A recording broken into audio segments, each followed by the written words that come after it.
Selamat sore Kak Y dan Kak Raka. Sore. Gimana kabarnya hari ini Kak? Baik. Sebelumnya kenalin aku Intan Kak dan rekan aku Oming. Kita mau ucapin terima kasih karena Kakak sudah menyempatkan waktunya untuk diwawancarai hari ini. Sebelum mulai ke pertanyaan pertama, kalau boleh tahu berapa lama Kak J dan Kak Raka sudah bertugas sebagai customer service? Kalau aku sendiri masih baru ya, baru 4 bulan aja. Kalau Kak Raka? Kalau saya pribadi sih sudah menjelang 5 tahun jalan di Pegadaian ini. Lama berarti ya Kak? Oke, pertanyaan pertama nih Kak, kalau boleh tahu job desk Kakak sebagai customer service di sini itu apa sih? Kalau untuk job desk itu sendiri di customer service di Pegadaian itu yang pertama pasti kita harus menjaga hubungan baik dengan nasabah di Pegadaian. Ya jadi perantara lah antara nasabah dan perbankan itu sendiri. Yang pertama itu kita harus cross selling, menjelaskan soal produk-produk Pegadaian, entah di dalam Pegadaian itu sendiri atau di luar ruang itu Pegadaian. Yang kedua kita juga ada follow up nasabah inaktif atau aktif agar selalu tetap setia dengan Pegadaian kayak itu. Terus kita juga ada canvassing. Canvassingnya itu sendiri kita turun ke jalanan untuk mengenalkan semua produk di Pegadaian. Karena kalau sekarang ditanya orang-orang awam itu Pegadaian itu apa? Oh, tempat gadai. Padahal kalau Pegadaian itu banyak loh sebenarnya produknya. Mulai dari moneti bisa bagi yang muslim, nyari motor dengan bunga yang paling rendah se-Indonesia ada, kur juga ada, sama pinjaman pegawai sama usaha itu juga ada juga. Banyak sih sebenarnya. Kita juga harus mengingatkan nasabah yang sudah jatuh tempo atau yang sudah berapa menunggak. Mungkin bisa dijelasin lagi sama Raka. Mungkin sedikit Kak tambahin ya tentang ditanyakan tadi. Kita juga biasanya ke instansi untuk sosialisasi terkait produk-produk Pegadaian untuk job desk-nya kita. Nah, kita juga di sini cross selling untuk mengelola nasabah aktif maupun inaktif yang ada di Pegadaian. Jadi nasabah aktif itu nasabah yang sudah transaksi di Pegadaian, kita follow up lagi untuk menjalin hubungan ke nasabah yang baik. Yang kedua, nasabah inaktif itu nasabah yang sudah lama yang tidak pernah transaksi Pegadaian, kita tawari tentang produk-produk Pegadaian biar nanti nasabahnya kembali jadi nasabah kita. Gitu, berarti apa hanya ke instansi aja Kak? Masyarakat sekitar bagaimana?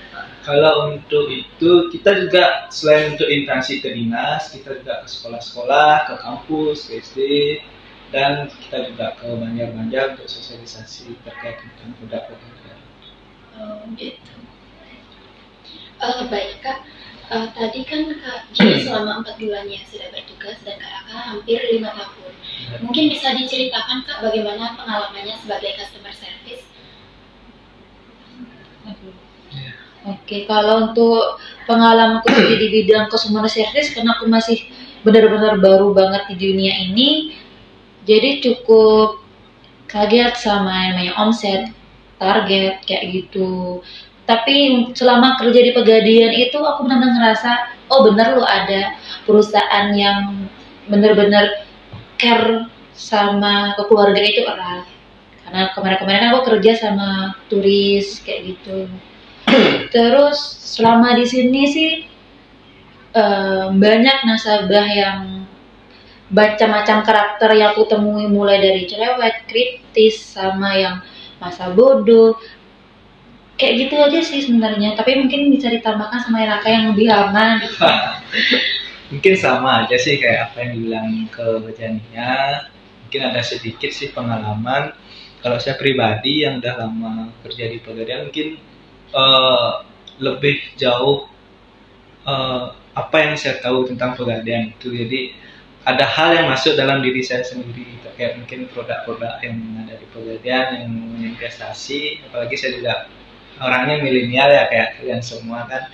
Jadi investasi emas itu nggak baik untuk kita pribadi, bukan hanya untuk kita ke nasabah saja, mungkin interest ke kita juga bagus sekali itu investasinya. Pengalaman saya sebagai customer service juga saya bisa menjalani hubungan baik tentang ke nasabah, menjalani hubungan erat, bagaimana menjalinkan nasabah. Terus untuk keluh kesahnya jadi customer service itu gimana? Apa aja sih? Kalau keluh kesah kita, ya namanya kita juga marketing ya, marketing dalam sih istilah namanya. Kita juga satu sisi setiap bulan itu ditargetkan omset Oh, namanya. ada target. Ada target. Oh, Jadi kita setiap bulan ditargetkan produk pemberian yang mungkin ada hal yang nggak tercapai setiap bulannya. Nah, apalagi juga kita persaingan banyak. Nah, yang namanya bank kan adalah persaingan antara bank. Itu sih keluh kesahnya kita untuk dunia marketing. Dan satu sisi kita juga udah on fire sekali sih nyari nasabah pasti ya. kalau Kak J nih gimana kalau kesah?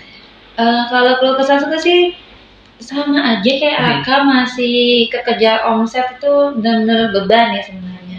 Tapi kalau dipikir ya dibawa enjoy aja. Tapi tetap keep spirit. Tetap harus. Oke, kalau komplain Kak, komplain apa saja yang sering terjadi atau sering Kakak hadapi? Kalau komplain saya pribadi sih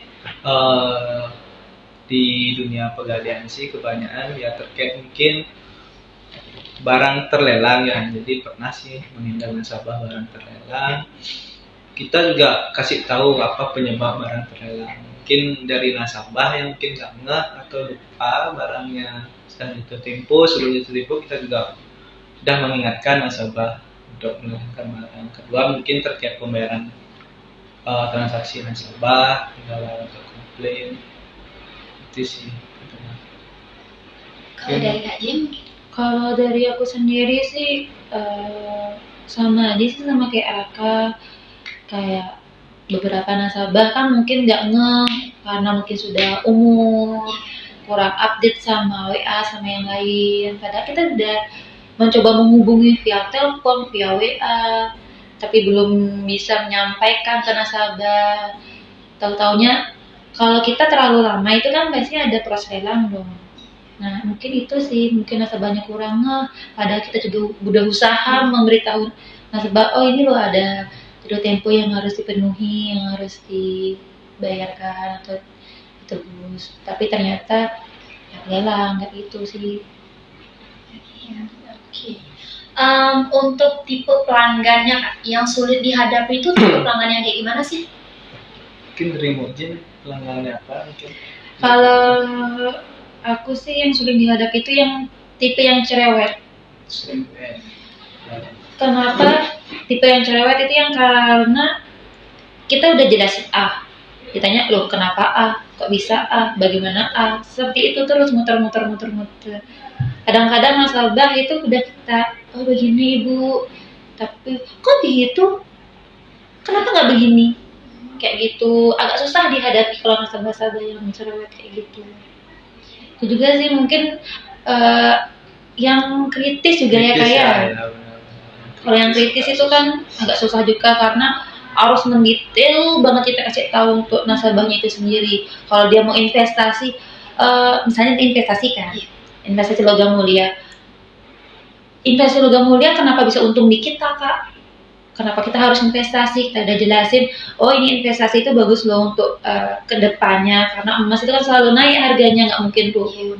Jadi kalau mau invest di sana daripada invest ke Bimono atau saham yang kita nggak ngerti dunia saham itu seperti apa, kalau di sini kan lebih aman.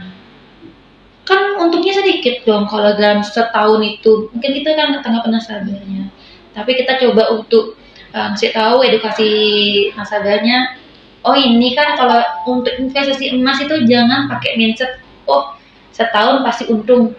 Jangka panjang. Jangka panjang harus. Baru bisa. Jangka panjang harus. Seperti itu sih, Dik. baik Kak, kalau bicara tentang komplain mungkin bisa di-share tips untuk menghadapi konsumen yang komplain atau nasabah yang komplain. Kalau tips saya pribadi sih mungkin yang pertama kita temui apa sih titik masalah itu. Nah yang kedua mungkin kita melayani ramah, sopan. Yang ketiga mungkin gimana? Yang pertama pasti kita harus tahu apa sih yang dipermasalahkan oleh nasabah. Yang kedua kita harus tetap, ya bagaimanapun orang komplain karena kita bawa emosi kan ya. Jadi tetap mencoba untuk ramah, sopan santun. Kan itu kuncinya untuk di dunia marketing sama consumer service seperti ini. Kayak gitu sih cara-caranya untuk menghadapi konsumen yang komplain. Dan tetap merangkul juga. Mm-mm. Ya. Oke, mungkin sekian Kak wawancara kita. Kami ucapin terima kasih banyak buat Kakak karena udah meluangkan waktunya buat kami. Sekian dari kita, Kak. Terima kasih, Kak. Iya. Terima kasih.